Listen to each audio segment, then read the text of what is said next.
आज हम बनाएंगे सोयाबीन के कबाब, जो कि चिकन मटन के कबाब से भी बहुत ज़्यादा अच्छे लगते हैं। तो यहाँ पर मैंने ली थी सोयाबीन 2 कटोरी, जिसको मैंने गर्म पानी में भीगने के लिए छोड़ दिया था। तो कम से कम मैंने यहाँ पर 20 मिनट के लिए इनको अच्छे खासे गर्म पानी में जो है ना भिगो लिया था। उसके बाद में जब पानी ठंडा हो गया था और सोयाबीन जो है वो अच्छे से भीग चुकी थी, तो इनको हमें इस तरीके से जो है ना निचोड़ लेना है, बिल्कुल पूरी ताकत से, यानी कि बिल्कुल पानी इसका जो है वो हम यहाँ पर निचोड़ लेंगे। इसके बाद में हम इसको डालेंगे एक प्रेशर कुकर में। तो वापस से भी हम इसी तरीके से जो है ना सोयाबीन को सारी जो है ना निचोड़ करके और इसको हम प्रेशर कुकर में डालते जाएंगे। सोयाबीन डालने के बाद में अब हमने ली थी यहाँ पर 1 कटोरी चने की दाल। तो इसको भी मैंने धो लिया था। धोने के बाद में इसको भी हम इसमें शामिल कर देंगे।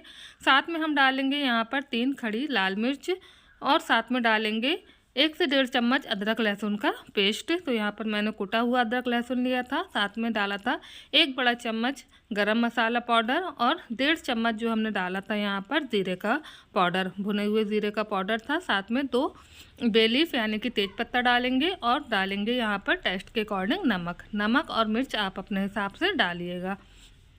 सारी चीज़ें डालने के बाद में अब हमें यहाँ पर डाल देना है तेल। तो थोड़ा सा यानी कि 2 छोटी चम्मच के करीब जो है वो हम यहाँ पर तेल डालेंगे। इससे क्या होगा कि हमारे जो कबाब बनेंगे वो बहुत ही सॉफ्ट बनेंगे। अब यहाँ पर डाल देंगे हम पानी डालने के बाद में इसको कवर करेंगे। तो मैं यहाँ पर प्याज डालना भूल गई थी, तो वापस से इसको खोल करके फिर मैंने इसमें प्याज भी डाल दी थी और फिर इसको कवर कर दिया था। अब यहाँ पर 2 सीटी हाई फ्लेम पर और 4 सीटी हम लो फ्लेम पर लगाएंगे, जब तक कि दाल जो है हमारी नहीं गल जाएगी। टमाटर मैंने चटनी के लिए यहाँ पर भुनने के लिए रख दिए थे।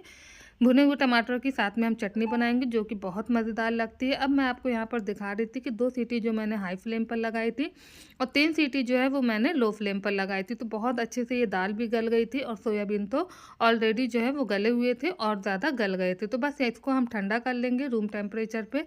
तो थोड़ा सा इस तरीके से पंखे के नीचे रख देंगे और चला चला करके जो इसको हम ठंडा कर लेंगे।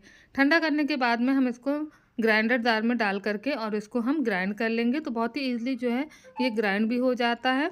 तो बस अब हम यहाँ पर इसको ग्राइंड कर लेते हैं।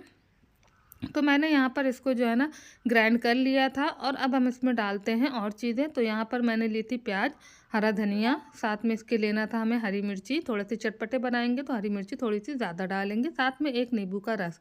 नींबू का रस ना हो तो आप यहाँ पर अमचूर पाउडर का इस्तेमाल कर सकते हैं।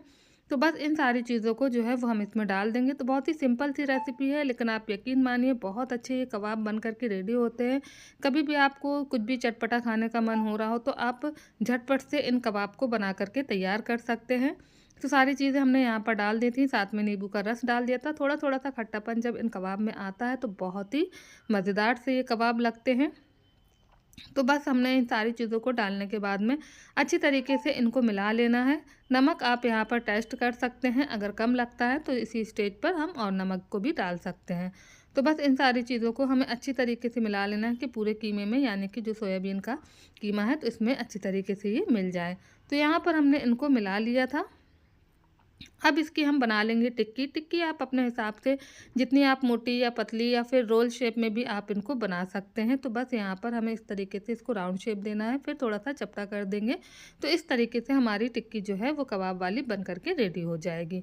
तो अब आपको यहाँ पर जितने कबाब बनाना है तो आप बना लीजिए, बाकी का बैटर जो है वो आप ढक करके रख दीजिए।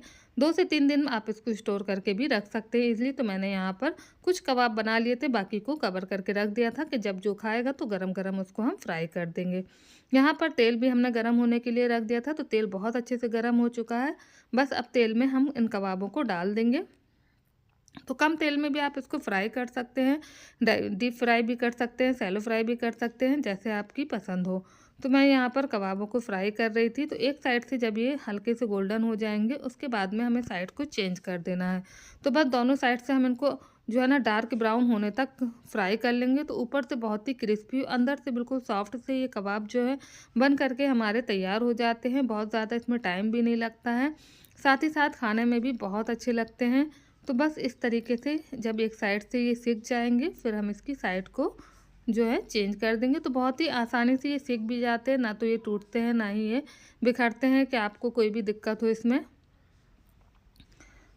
एक साइड से इनको सेकने के बाद में हमने इसको दूसरी साइड से भी सेक लिया था और ये हमारे गर्मा गर्म कबाब जो है वो बन करके तैयार हो चुके हैं। साथ में हमने यहाँ पर भुने हुए टमाटरों की चटनी बनाई थी जो कि बहुत ही स्वादिष्ट लगती है इन कबाब के साथ में।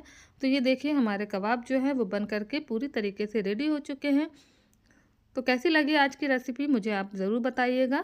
अपना फीडबैक देना बिल्कुल मत भूला करिए, आपकी फीडबैक आते हैं बहुत अच्छा लगता है। आप इनको टी टाइम में बना सकते हैं, सुबह नाश्ते में बना सकते हैं, जब आपका दिल करे कुछ चटपटा सा खाने का और कुछ भी समझ में ना आए तब आप इन कबाबों को ज़रूर बनाएं।